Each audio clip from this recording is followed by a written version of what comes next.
Some games from the previous generation still stands the test of time visually, holding up against modern titles. Games like The Witcher 3, Batman Arkham Knight, and of course Red Dead Redemption 2 are prime examples. And the original Kingdom Come Deliverance also belongs on that list, as it was an incredibly ambitious game that pushed CryEngine to its limit when it launched. Now after 7 years, Warhorse Studios is back with the sequel, Kingdom Come Deliverance 2. And thankfully for this entry, they've stuck with CryEngine to deliver not only a gorgeous looking game, but also one of the most optimized and polished PC releases in recent memory. There is no shader compilation stutter, no traversal hitching, just a visually stunning game with consistent frame delivery and stable frame times. Something that is rarely seen in modern games, especially Unreal Engine 5 open world games of this caliber. And since CryEngine is highly customizable, Warhorse has included a solid selection of graphic settings to tweak. So as usual in this video, we'll break down the performance and visual impact of each setting to find the best balance between smooth performance and high visual fidelity. So without further ado, let's get going.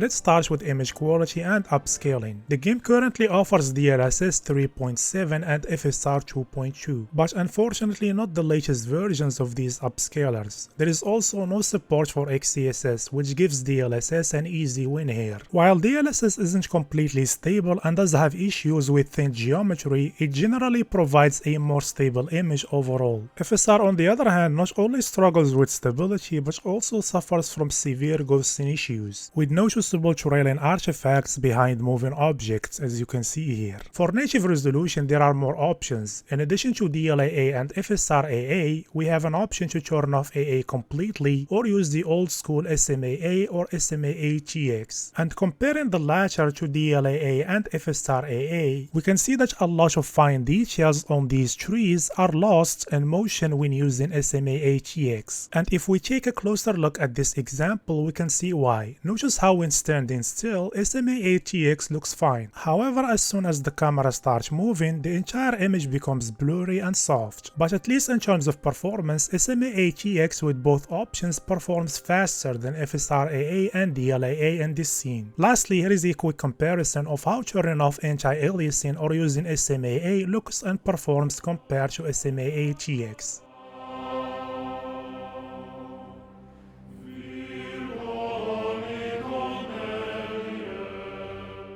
Before we move on to the settings, I want to clarify that I won't be focusing too much on the experimental options, as these are intended for very high-end and future hardware. However, at the end of each setting breakdown, I'll briefly show how the experimental option looks and performs compared to Ultra. With that out of the way, let's start with object quality. This setting adjusts the draw distance and level of detail for distant objects. Higher levels make trees, rocks, and buildings appear denser and more detailed at a distance, and as a result, low exhibits a lot of noticeable LED pop-in. Moving to medium and high helps reduce it, but not by much. Only Ultra significantly minimizes pop-in. However, this comes at a high CPU cost, particularly when targeting high frame rates. Here, going from low to medium costs around 4% to high 9% onto Ultra 21%. So because of this, I recommend high. But if you have a slower CPU or your CPU limited, keep it at medium. As for the experimental option, it does provide a slight improvement in LODs and draw distance, but it does not significantly reduce pop-in, as you can see here. This is also reflected in performance, as experimental comes with an additional 6% cost compared to Ultra.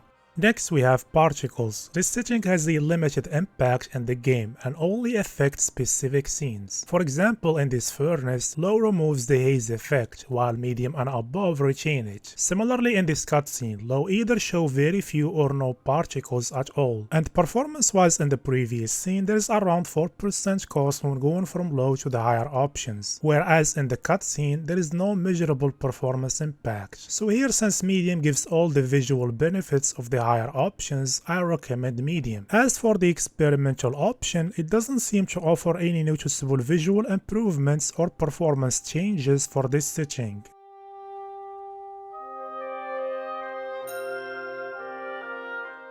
Unlike the previous game, the lighting setting has a limited impact in this one, as it primarily adjusts the draw distance and quality of shadows cast by certain artificial light sources, and all options exhibit noticeable shadow pop-in, with medium and above introducing a fading effect, while low causes shadows to appear instantly. Performance-wise, this setting has a small impact, costing around 3% when used in high and 6% when used in ultra in this scene. So for this one I recommend high. And similar to the previous setting, the experimental option does not bring any major improvement, only a slight increase in shadow draw distance while performing almost identically to ultra, at least in this scene.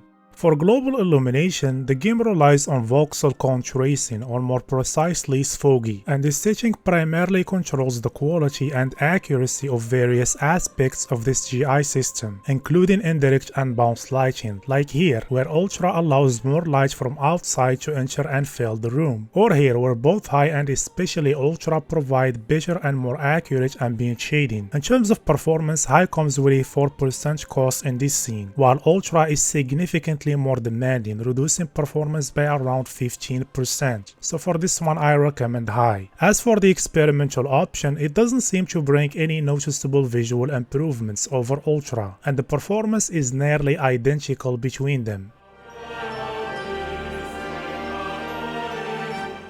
Moving on to post-processing, this one should adjust the quality of various post-processing effects, so let's go through them one by one. First we have camera motion blur, and here the experimental option does have a small performance cost of around 2%, but this does not come with any noticeable visual improvement. Next, for object motion blur, there is a slight visual improvement when using experimental, but the performance impact is minimal. Depth of field during cutscenes and conversations can't be disabled, and this has no noticeable visual or performance impact on those scenes. On the other hand, depth of field during gameplay can be turned off, but here adjusting the post-processing setting doesn't seem to make a significant difference in either visuals or performance. And finally, for bloom, the results are the same. There are no noticeable visual changes or performance difference between low and experimental. So unless you are using object motion blur, this setting doesn't matter much and won't have any major visual or performance impact. Next we have shader quality. This one controls a lot of visual aspects. First, as you can see here, low disables soft shadows, making all shadows appear sharp, while medium re-enables them. Moving to high affects the deformation of some geometry and likely enables parallax occlusion mapping. And going to ultra improves the accuracy of the soft shadows, enhancing their details. But that's not all. This setting also affects ripples on bodies of water, like here where ripples become visible starting from medium. Performance-wise, despite all these visual changes, this setting is not particularly demanding. Here going from low to high costs around 3% and to ultra around 5%. And here in the water scene, ultra is slightly more demanding with around 8% cost. So generally I recommend leaving it at medium. However, if you prefer sharp shadows and don't mind losing the water ripples, you can drop it to low. The experimental option does seem to have a small visual impact on the shadows, and performance is nearly identical between ultra and experimental shader quality. Let's move on to shadow quality. This one affects all shadows in the game. Here we can see that at low, most contact shadows are disabled, making the scene looks noticeably flat. Switching to medium significantly improves visuals by enabling finer shadows and improving distant shadows. However, going beyond medium to high and ultra doesn't have the same level of impact, as these options primarily increase shadow resolution rather than adding new details. Additionally, in some indoor areas, both low and medium completely disable shadows cast by indirect lighting and artificial lights. Switching to high enables shadows from artificial lights, while ultra further improves the realism by adding shadows from indirect lighting. In terms of performance, this is by far the most taxing graphics setting in Kingdom Come Deliverance 2. Here in this scene, medium costs around 11%, high 15%, and ultra a massive 26%. So for this one, despite the high performance cost, I recommend medium or high to maintain good visuals. As for the experimental option, it does add finer shadows and improves shadow resolution further, but it comes at a massive cost, not only in performance but also on VRAM usage, as you can see here. Moving on to texture quality. From what I have observed, this setting doesn't actually adjust texture resolution, but rather the quality of anisotropic filtering, as you can see here. And a side-by-side comparison shows no difference in VRAM usage even when restarting the game after each change, further proving that texture quality is independent of this setting. So for this one I recommend high or ultra, and the experimental option doesn't seem to have any major visual or performance impact, as you can see here.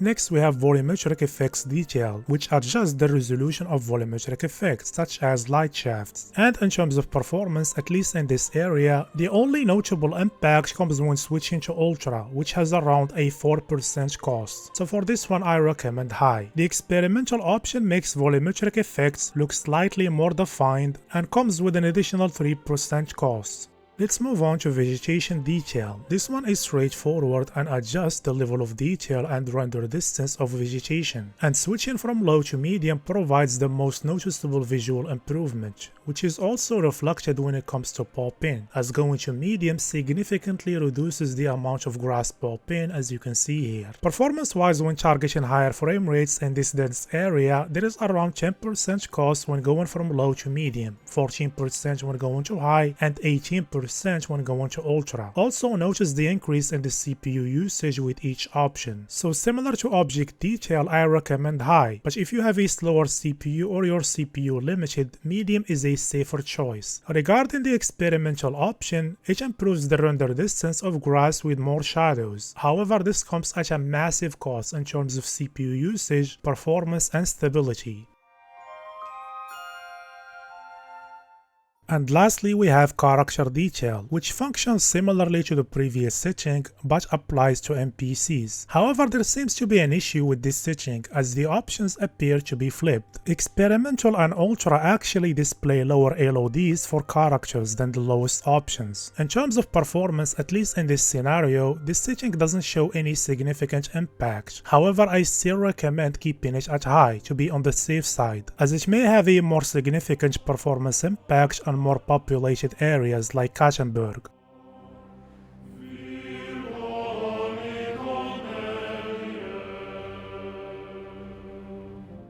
So given everything we've discussed so far, these are my recommended settings for Kingdom Come Deliverance 2.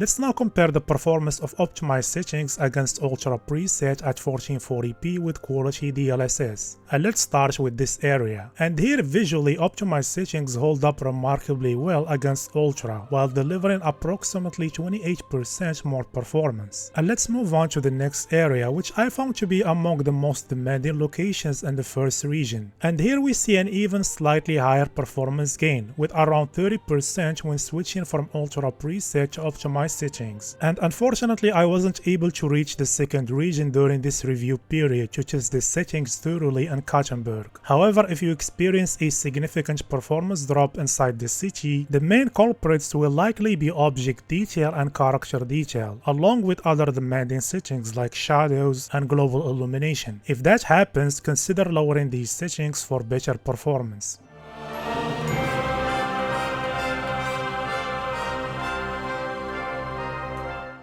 And with that we arrive at the end. Thank you so much for watching and for your time. If you enjoyed the video, leave a like, and if not, leave a dislike. Don't forget to subscribe and hit the notification bell for future videos, and hopefully I'll see you all in the next one.